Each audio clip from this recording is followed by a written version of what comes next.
দোস্ত দোস্ত কি হয়েছে ক। আচ্ছা তুই মেয়ে মানুষ দেখে তো দূরে দূরে থাকস কেন? তিনটা কারণ, মাত্র তিনটা কারণের জন্য আমি মেয়েদের থেকে দূরে দূরে থাকি। তিনটা কারণ? কি এমন তিনটা কারণ? প্রথম কারণ হইতেছে, যদি আমি মেয়েদের কাছে যাই তাহলে আসলে মেয়েদেরকে ভালো লাগা শুরু হয়, সেই থেকে একটা ভালোবাসা তৈরি হয়। আর এটা তো স্বাভাবিক। তুই দ্বিতীয় কারণ ক। আর তোর দ্বিতীয় কারণ হইতেছে কি, যেহেতু ভালো লাগে, ভালোবাসে ফেলেছি, তো প্রপোজ তো করাই লাগবো, তো প্রপোজ করে ফেলি আমি। আর এটা কোনো ব্যাপার হইলো? তোর ভালো লাগে, তুই প্রপোজ করতেই পারস।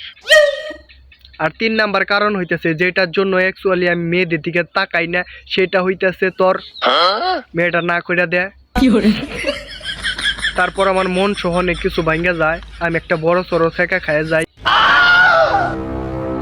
এই কামটা একদমই ঠিক করে না। এরপরে থেকে মেয়েদের দিকে তাকানো তো দূরের কথা, সবসময় 100 মিটার দূরে থাকবি, মনে থাকবো।